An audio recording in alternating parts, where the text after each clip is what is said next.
It's prepping.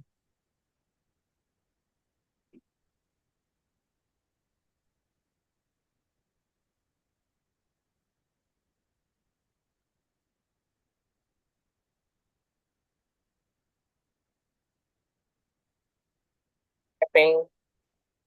Okay, we are ready.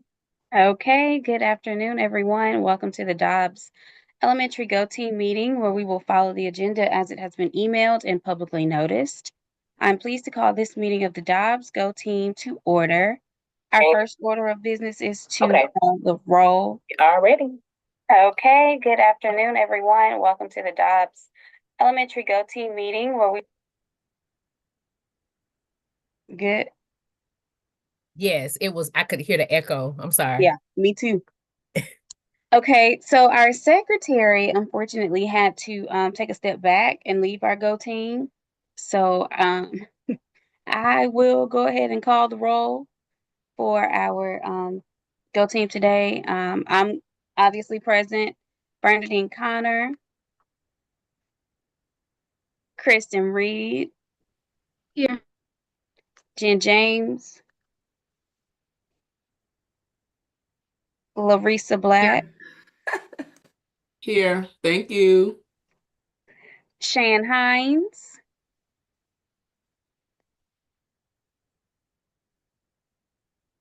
Cindy Adams. Okay, Miss Reagan, we have a quorum. So we will proceed to our action items. Our first action item is our approval of the agenda. Hopefully everyone has had a chance to take, a look at it. And are there any changes to the agenda that need to be made?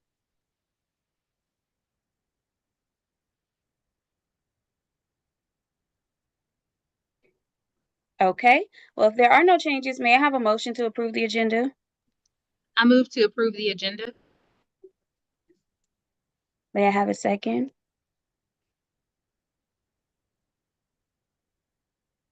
I second that motion. Thank you. All in favor of approving the agenda, raise your hand or say aye. Aye. Aye. All opposed? Are there any abstentions? All right, it is preparing to live stream. I don't know why that's doing that. Hold on one second.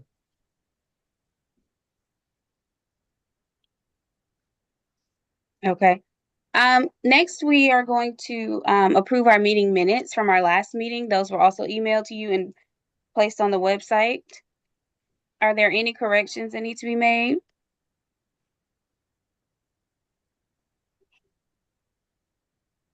Okay, if there are no corrections, may I have a motion to approve the previous meeting's minutes?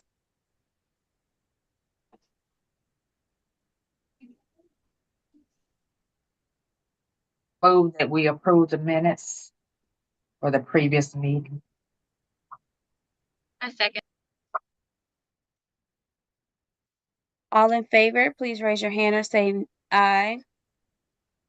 Aye. Aye. All opposed, please raise your hand or say nay.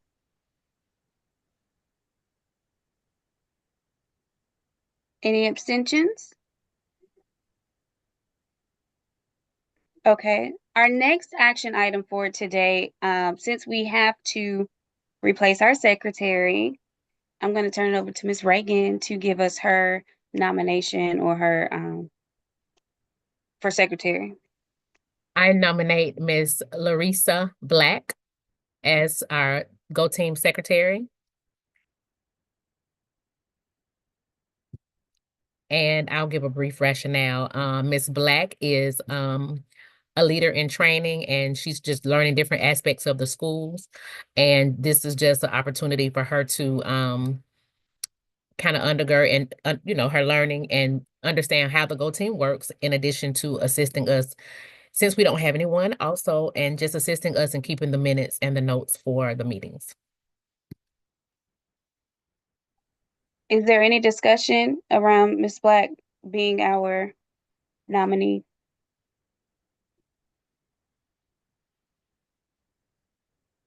If there is no discussion, may I have a motion?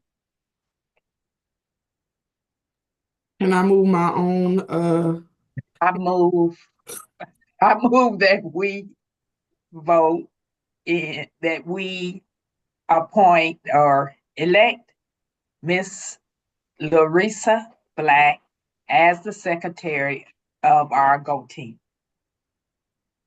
at Dobbs Elementary. Can I second it? I don't know, I second it if you can. All in favor, please raise your hand and say aye. Aye. Aye. All opposed? Any abstentions? Well, all right, Miss Black, I'm turning this secretary job over to you.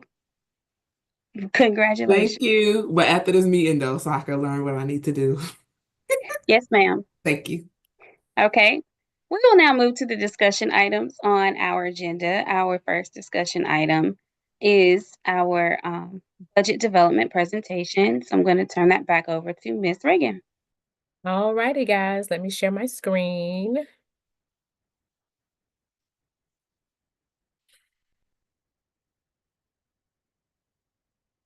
Can I get a thumbs up if everybody can see? All right. All right, so we'll go ahead and begin the FY26 budget feedback. This is just another copy of the agenda, same thing Ms. Spence has already discussed. So our meeting norms are, this is a meeting of the GO team. Only members of the team may participate in the discussion. Any members of the public that are present are here to quietly observe. We invite and welcome contributions of every member and listen to each other. We will follow the agenda as noticed to the public and stay on task. We respect all ideas and assume good intentions. All right, so this is just an overview of the GO team development of the budget process. We have our strategic plan. We did a data review, a strategic plan review, had budget parameters, and now we're at the step 4 where we have budget choices. And here's our stair step of the process. We are at step 5 of the GO team meeting, the feedback meeting for the budget, which happens in the dates in red between February 10th and the 14th, and today is the 11th.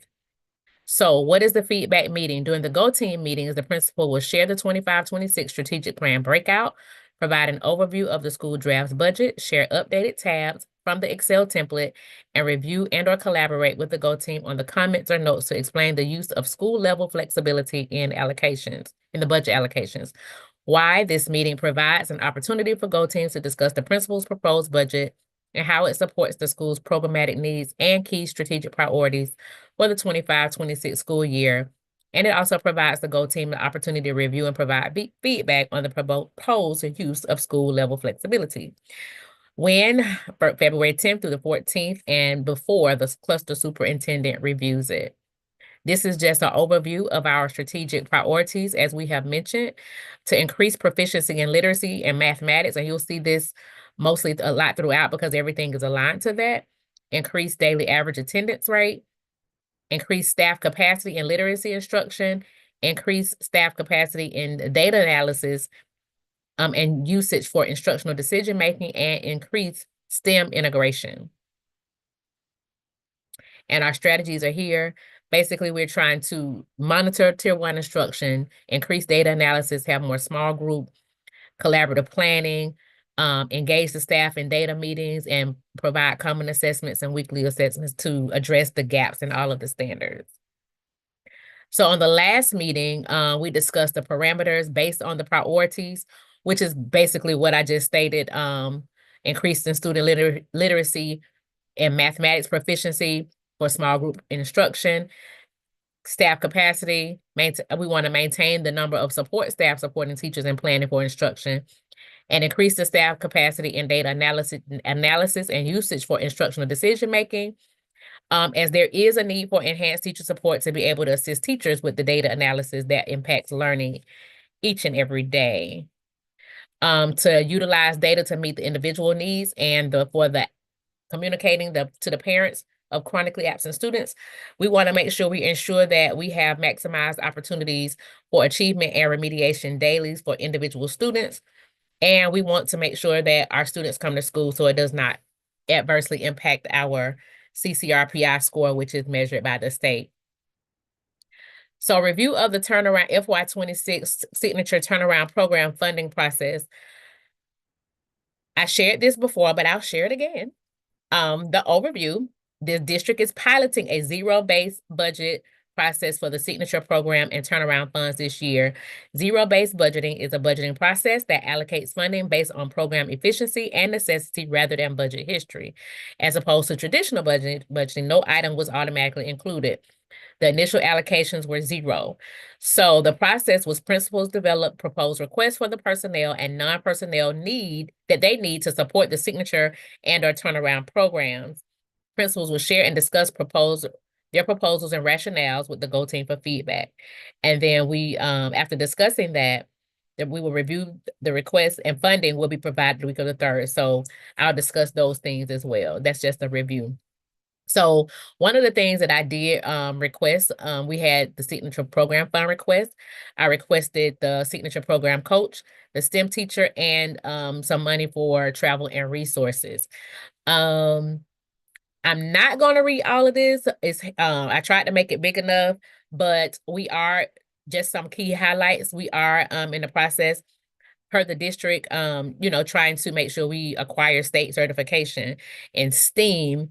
In addition to that, and we are working towards ensuring that we increase achievement by effectively implementing STEM into other content areas of math, science, reading, and social studies, but mainly in reading and math. And so this assists us, and also the coaches help direct impact the CCRPI performance. And most recently, we achieved 100% in our closing the gap. So basically what we have been doing is working. So we want to continue to close the gaps of learning. And so that's one of the reasons we're keeping that. Same reason, basically we want to make sure that the coach also provides and builds the capacity of the STEM lab teacher. And we want our STEM lab teachers to be more in tune with the classes to make sure that the effectiveness of the STEM integration is happening. And we have lots of activities and programs that are very important for our scholars to engage in after hours, such as the robotics program or the robotics team, esports and STEM challenges. And in a STEM career-driven society, we want to make sure we foster those things in elementary because they will feed into the high school. And then students are able to be better equipped for acquiring STEM jobs and STEM careers, and also have STEM scholarships. So we want to make sure that that's still a process that we have by there. And also, I asked for STEM travel and resources so that we could travel. The STEM teacher and coach will be able to continually get up-to-date professional development to bring back to the students, and to fund the engineering, the robotics kits, to fund the coding, all of those things. We did not get all of that money, but that was the request. So I'll explain that in a second. So this was the district, the way the district gave out funds. They updated with new funds. So we got one FTE for a coach, and the required supplement fees of between $5,000 and $49,500, depending on the software dues, because we have to pay for our cognitive certification. And they gave $100 per pupil to support flexible requests, which equates to just one coach and one teacher. So we did not get the funds for the resources and the travel for that piece. So as you see here, everything that I gave a rationale for was $330,151, and we received $284,000 $488, like I stated, is equivalent to the salary and the benefits of a teacher and a coach. So one other additional thing I asked for was turnaround funds. So if you all are not aware that we were on the school state CISI list a year and a half ago. And in that process, in order for us to get off of the school list, we got off in 1 year exactly, but we had to acquire additional personnel. And with that, we have made great gains. Our CCRPI has gone up each year in 3 of the 4 components of the CCRPI. And especially, like I stated, we had the 100% in closing the gaps. And some of the money was taken for the gains that, I guess, because we had made the gains. But my question to, in terms of my request was, if we were able to make the gains and come off of the state list with the support that we had, how should we sustain it if we don't have the same support? So I requested turnaround funds for a turnaround coach and a teacher, which is, some of the coaches we have already. So again, like I have it bolded here. Without the continued guidance of the turnaround coach, we could risk stagnation or regression and go backwards. And we don't want to do that, because there are a lot of data-driven things that we do in the building and that we need to sustain. And we don't, like I said, we don't want to go backwards. Also, an additional teacher to sustain the targeted interventions that we have already proven successful. And so we want to make sure that, again, we are not regressing. So I did request turnaround funds so that we could sustain us staying off of the state list. And so again, they did provide an additional $284,488, which is also equivalent to the same as the signature funds, is equivalent to a coach and a teacher, that salary plus benefits. And then they just said that they would tightly monitor our allocations to make sure it's aligned with our turnaround strategy. Because typically before, turnaround schools, even though they're off the list, they typically would have gotten 3 years extra worth of money for sustainability, but we did not get that, which is why I requested it. So here's the summary of proposed staffing and non-staffing. So here you'll see, and I showed some of this to you all last time, but it's updated some, so you'll basically see what's earned in column 1, what's funded, what's staff, and the different, and then their comments. And the comments I'll have, and you all can, see what the rationale is. And I may have to pull up my actual budget since it's the PowerPoint, because some of them didn't wrap around so you can see it. Nonetheless, here we go. These are all the grade levels: kindergarten, 1st, 2nd, 3rd, 4th, 5th. I'll do those at the same. This is the number of teachers we were funded at here. Can you all see my mouse? Yes, thumbs up. Yes. Okay, great. Okay, and this is what we have staff. So for example, we have funded 2 teachers, but we have staff 3. So basically my rationale here is that everything may be adjusted based on the enrollment. So my 1st grade is smaller than the 2nd grade. I'm sorry, 1st grade, the enrollment changes. So next year we'll have 36 kids, so to speak, in 2nd grade, which equates to really only 2 teachers at like 16 to 18 kids. So of course I have to, do a range, do switcheroos around the grade level based on enrollment. So what staff will be there, they'll just be moved around into the area where there's a best fit for the teacher and the student based on their capacity and based on what the need is versus with enrollment. So that is likely to change or be adjusted based on that. Here's the staff for the STEM lab teacher. We have, so we also have, I was able to keep the specials classes, which is the art, music, and PE at a 1 FTE, because otherwise they would have had a 0.8 here at Dobbs and 0.2, which is 1 like 4 days in one place and 1.2 the other. And it's really everybody's in a deficit. So I would have had to find them a place to go for each day for them to have a full salary. But I'm going to keep those there as well. Also, when they go to specials, which is art, music, and PE, it impacts instructional planning for teachers. So when teachers are planning with the instructional coaches, we have to have somewhere for them to go, which is the band STEM lab. We have to have something each day. And so not having them a full day would impact scheduling. So that was one thing that I really wanted to, so they're not back and forth, but so we would be able to also increase achievement by the teachers building their capacity during the planning time. We have, by standards of service, we have to have a world language teacher.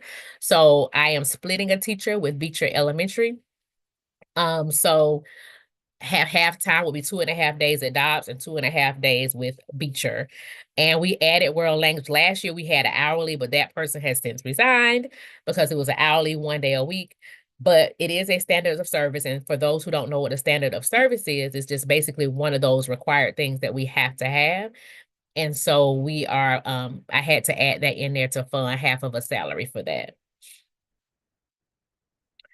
Our EIP, we have a large amount of students that are below grade level, and the funding from EIP typically comes from the state, but they put it inside of our pot. But in order to provide targeted supports for students below grade level, we still have 4.5 teachers, and 0.5 of the other one is paired along with our gifted teacher.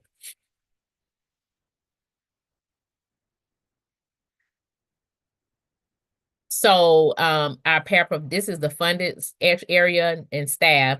So we are funded for paraprofessionals for kindergarten, but because we have had to shave some things, the paras will be used in a different way and may not necessarily support each and every kindergarten class. We may have to spread that out. And so that's what that is. So I was trying to say that there, but it's cut off. And we also have, I'm asking for it's not funded, but I wanted to staff a non-instructional aid that kind of helps throughout the building, not just with instruction. Because one thing we also found out is I don't know what you call it, permanent subs that normally work our front office. They're not funding those anymore. They funded those in COVID. So we won't have anyone to work the front office or do some of those things, which is why I'm spreading the kindergarten paras out and just kind of spreading some of those things so we can make sure we still keeping up with what we need to do on a day-to-day basis. Here we have, and I'm going over the orange sections, just FYI. Our bookkeeper, keeping that at 1.0 because we're handling finances. UKG is a whole task in itself. UKG is basically how the teachers clock in Chronos, which deals with their personal time, how they get paid, and time and attendance and other things as necessary. And even though we were funded for a school clerk, I did not add that in there because we still have a secretary and they will have to probably rotate. So I didn't want to fund something we already have. Some people are going to have to take some extra tasks.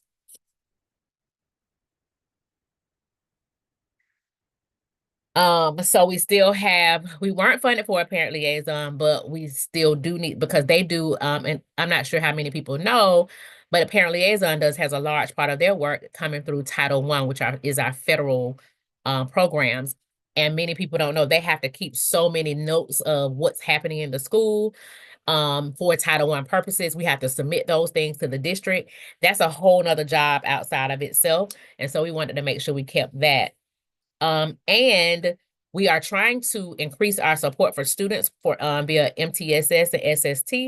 And in order to do that, there's a lot of progress monitoring that has to take place, a lot of targeted interventions. Our teachers are already overwhelmed. They don't have time to do a lot of progress monitoring, so we need to keep that there. But also it will help us to streamline those students that are moving also into the students with special ed process. And so we need to keep that because otherwise the teachers will have to do that. And that's just one more thing. And they already have a lot. So that's a big task as well. I think I already explained the coaches to sustain and increase the CCRPI. And the grade out is stuff I can't change. The only thing that I had to change is the psychologists. We initially, we earned a 2.5. I just had to change it to match the earning, which is a 2.5, which is a 1 day a week, and because it was at 0.5. But that was a district directive. So summary of position changes. So I created a non-instructional aide and removed one paraprofessional. I changed the psychologist to a 0.25 FTE from a 0.5 to match what was earned. And I created a world language teacher to meet the standard of service. So the non-staffing tab basically shows how funds are allocated for non-staff items. And there is school flexibility for this. There is a recommendations, there's allocations, and the difference. And then so I'll go through some of those with you the same way. So what you see right here is reserve, and the reserve comes after leveling. I don't even have access to that money. They basically wait till after the 10-day count, and we if to see where those funds will go. If we meet the enrollment or if we don't have to gain anyone, we will likely get some of that money back. Last year, they sliced half of it because there was some deficit in the district. And so we got half. So hopefully we'll be able to add that back in there to kind of fund the teacher, help the teachers. And I also, like to make sure that teachers are not, are getting other professional development opportunities as well, because last year I was able to send several teachers out to Metro Resa because of the new math standards. So I want to be able to put that back in to be able to fund other content areas, because sometimes even though coaches do professional development, the coming from the actual sources sometimes helps them a little bit better and to get out and kind of do some hands-on things. So hopefully we'll be able to do that. Web-based subscriptions and licenses.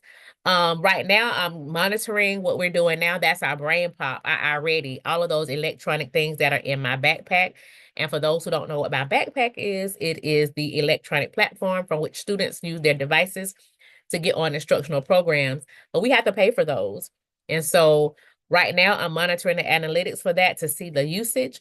And so I may or may not be able to purchase all of them because iReady alone is pretty expensive. But there's $9,000 there for that. And there is possibility, if I need to, I would have to pull it from somewhere else. Administrative, travel. We are now a SAM school. And so even though Ms. Lovett is our business manager, she is still the SAM. And so there are some required things that we have to do with that in order to help administration get in the classroom. And they have a proven track record of increasing student achievement. So that's what that is. District funded field trips, I asked to take that out because it's district funded, but that was in our pot. And so that has been removed. Teaching supplies, I have $10,000 there. The recommended was 15.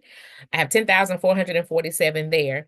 Hopefully we can increase that with our reserve and some other things. But again, we do have partners that also help us assist with some things. So we should be able to be okay with that. Media supplies, we have a media we have a media account in our another pot of money with Sabo. So I didn't want to take that from the general funds to support some other areas that we already have in another account, which is outside of general funds. The security grant, this was one of those standards of service that I had to put in. This is money that's provided by the state. Don't know what those purchases will be just yet this year, but we had to allocate that because I asked to use it somewhere else and I was told no.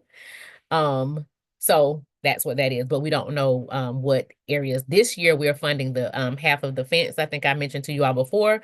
Next year we'll have to vote and see what else we can need to do. So that's what that is. This is the non-staffing tab continue. This 19,000 is based on $1,500 per, I'm sorry, $3,000 per grade level chair. This is already put in. I can't even touch this. I'm just telling you all what it is. We have these colored tabs are things that have to be there. Also, we have $56,000 in $240 in for subs. So when teachers are not at work, we have to it comes out of our budget and have to pay for their sub, which is why I always ask for people to come to work. All right, so the priorities.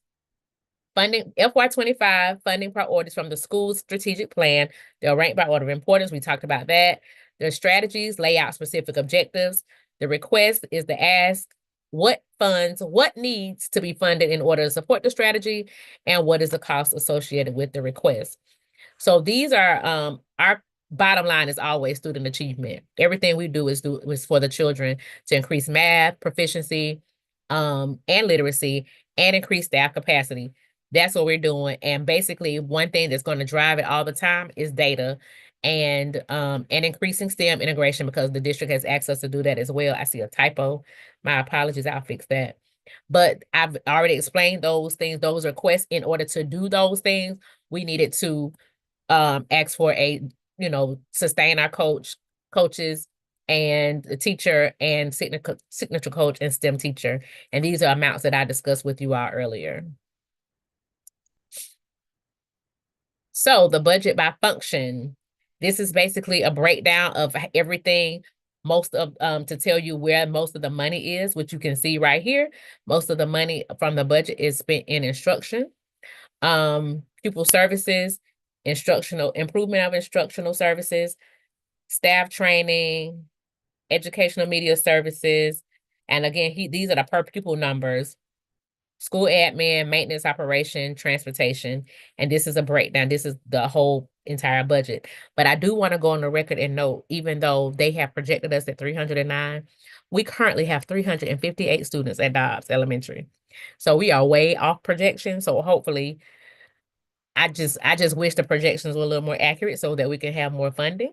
However, we are currently, as of today, 358 students. So way over our projection. So I'm going to see how that works out. And so this is just a graphic of what I just explained. As you can see, 72% is for instruction, which is the goal, making sure that the funds are directly aligned to the students. And there are some questions for consideration. Does this budget proposal as a whole effectively support our priorities? How do the principal's proposed changes directly support priorities in our plan? And can we clearly connect them to the goals? If there are new position resources or programs, what data or feedback supports these changes? How will we measure the impact? What trade-offs are involved? Are there any current programs adjusted or being reduced, and how that affect our students and staff? Are there any questions in terms of that you all want to ask regarding what's been presented? Let me say this little blurb real quick, Ms. Reagan. Yes, ma'am. Thank you for that overview. Yes. And let's start our discussion by examining how the proposed budget supports our strategic priorities, as Ms. Reagan has already said. Again, we want to make sure that it aligns with our school plan while making the best use of our flexibility. Keeping our focus on strategic priorities will help us ensure that any adjustments are intentional and support our goals. And these are the questions Ms. Reagan has up here. Think about these questions as we start a discussion. I do have There- one comment though. It's not in the slide. I did want to kind of go back to our ESOL position, because I can't talk people, I have to talk position. I did get clarity from the district that our ESOL position will be funded, but we don't know. We have currently now for our ESOL position a 0.7. We just don't know what school the 0.3 will be, but it will definitely be 100% funded. So I wanted to add that. Thank you so much. Is there any discussion? Let me go to the next. There's another set of questions. The district and cluster priorities? No, yes, thank you. Same kind of questions. If they've allocated funds for stuff like signature programs, is that reflected? How do they align with the priorities? Do I foresee any challenges or misalignments? Let me just state, my only challenge is I do know that although some cuts are gonna have to be made, or just some changes around some things, there is my challenge is there is a possibility for class size increase. So that's my principal challenge. I do have a question. Yes. So when we are over our proposed student count after FTE in August, do they then come back and give us our money? October. October. That's, how we do the 10-day count. And then it may be before FTE, but we do the 10-day count at the beginning of the school year. That's how we know, like this year we earned a para in the special ed unit. Yeah. So we earn money versus, and then if we don't meet our enrollment, we would have to lose a teacher or a para. So I don't foresee that happening right now. If anything, we would probably have to earn again because, like I stated, we're already starting to bust out the seams, and I'm actually thankful because we need all the children. Right. So, but also even with that ESOL position, Yes, ma'am. is there a possibility that it might change from a 0.7 to, I don't know, a 0.4 or even a 1.0 based on our FTE? It depends on the students. It all depends on the enrollment.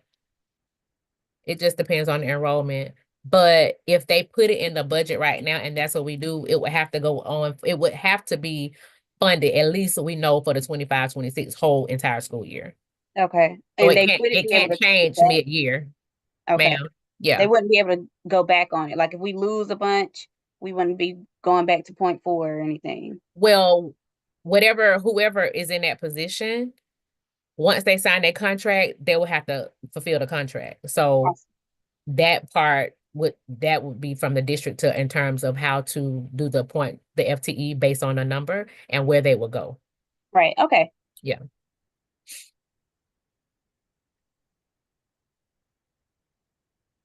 So if no questions, I'm going to keep moving. Is that okay? Can I get a thumbs up? All right. Yeah, let me say my little blurb real quick. Oh, yes, ma'am. If there is no discussion, is there any discussion from anybody?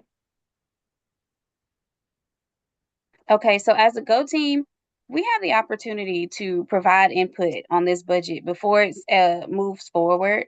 If we believe adjustments are needed to better align with our strategic plan, we can propose and discuss them now. And once we conclude our discussion, we're going to take a vote on the draft budget. After this meeting, Principal Reagan will take the approved draft budget to the cluster superintendent and her HR staffing conference. And after those meetings, we will meet again to review any of the final updates and vote on our school's final budget recommendation.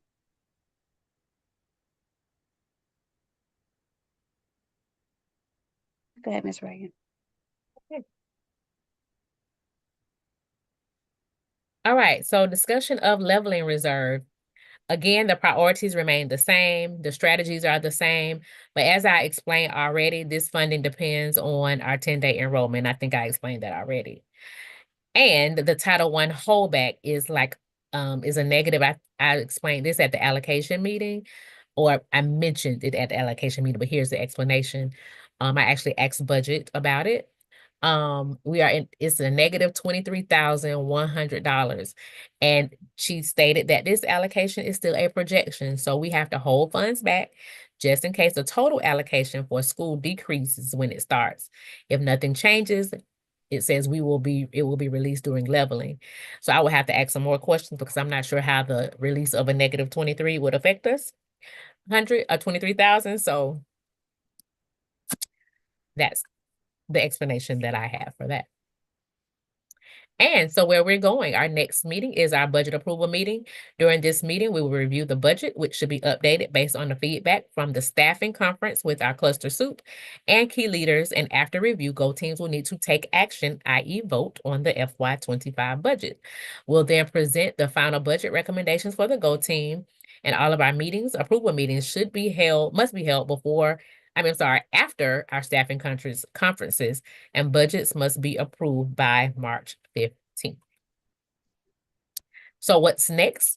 Again, the cluster superintendent review between February 17th and the 21st. We'll have staffing conferences between the 24th and the 27th. And our final Go team approval meeting will be in March after the staffing conference, but before March 14th. And then we'll go take a vote on our final recommendation.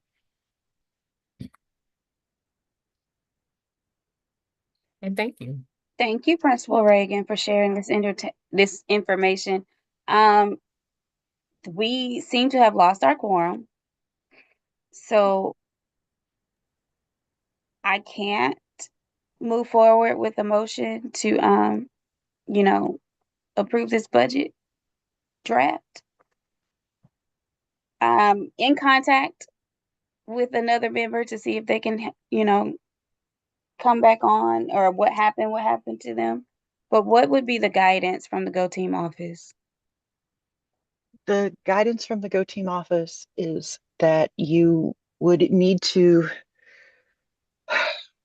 you really need to vote on this. I didn't see, And she just dropped off? She just hopped off? Yeah, I don't see her. even if you can get her on the phone and on the speaker Okay. so that she can so that everybody else can hear her, it's preferable if she can log back into the meeting. But if she can hear at least for the vote, because I think she was here for almost all of the presentation and she had the opportunity to give her questions. But yeah, need to have that vote. Okay, let me call. And after the vote, she can hop back off, but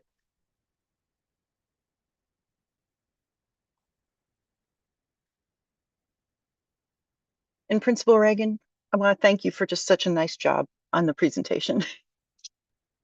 Thank you. I was stressing a little bit, but nonetheless, I appreciate the template. This has been a different season, nonetheless.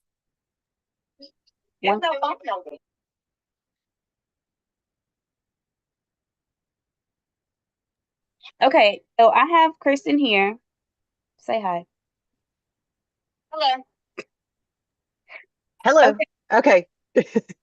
Thank you. So I will now entertain a motion to approve the draft budget. I move that we approve the draft budget. A second? I second. All in favor? Can you say aye or raise your hand? Aye. Say it again, Kristen. Aye. All opposed, please say aye or raise your hand. Opposed is nay. I'm sorry, nay. No, it's okay. It's only Tuesday. It's been a long week. I promise you. I get it. Any abstentions? Okay, the draft budget has been approved. Thank you. Thank you, sister. Thank you, everybody. If you don't mind, Principal Reagan, I'd like to just make one quick pitch. Declarations for Go Team elections are open. We need at least one parent, guardian, and one non-supervisory instructional staff member from every school to declare their candidacy by February 28th. You can go to apssstrongschools.com to declare your candidacy. And if you know of somebody who you think would be a great addition to the Go Team, please ask them to declare to run. If you are on the Go Team and want to see where you are in your term, you are welcome to reach out to our office, or Principal Reagan can also see when terms are over. So we thank you for the service that you are giving to Dobbs, and we hope you have a great winter break next week. Thank Thank you. Thank you. Bye-bye. Okay, so thank you so much. We will now move on to our information items. I don't have my agenda. What's on the information item? I'm sorry. Principal's report. Ms. You have a Reagan, report? I don't have a report today. That was my Okay. report. Very good. We also have, I'm sorry, I'm trying to pull my agenda back up. I'm so sorry. I think it was just announcements. Yes, announcements and a cluster advisory report. So basically, announcements, we're in the process of planning a Ladies of Literacy. I'm sorry, not Ladies of Literacy. I'm a month in advance. campus to community literacy event this Friday, where we will be representing colleges, and college students will come on Valentine's Day to talk about their love for literacy and read to our scholars while also learning about colleges that are near and surrounding us. So that's coming up. We had a successful Valentine's dance on last week. We are currently dressing each and every day in our Valentine paraphernalia, just as a little fun for the scholars and the staff. And we have some other celebrations coming up, some MAP, the principal's luncheon for a MAP, the highest MAP, and our attendance celebration. So we're trying to keep things lively and exciting and make sure that the scholars and the staff are involved and engaged. That's it. That's all that I have. Okay, so for our cluster advisory report, there is no real report yet. We will have another meeting after we come at the end of the month, and then I'll be able to come back and report back on the progress that we're making. But so far, we've discussed having a district-wide STEM day, and also continuing with our process of our program of the high schoolers coming to read to the elementary schools. We're trying to ensure that each elementary school in our cluster gets high schoolers to come and get have them read to them. And also we're trying to bring in the middle schoolers because they don't really go and read to the middle schoolers. Got it. Moving on to public comment. No one has reached out to me to sign up for public comment. Dr. Connor, did you get an email? No, I haven't. Okay, well, I will now entertain a motion to adjourn our meeting. I move that we adjourn the meeting for today. I second. Mhm. Thank you so much. All in favor, please raise your hand or say aye. Aye. All opposed, please raise your hand or say nay. Okie dokie, our meeting is adjourned at 4:43 p.m. Thank you all. Thank you. I have a good afternoon or good evening, rather. Thank you. Good Thank night. you, Ms. Reagan, for the informative meeting. You're welcome. was My great. pleasure. Thank Mhm. you.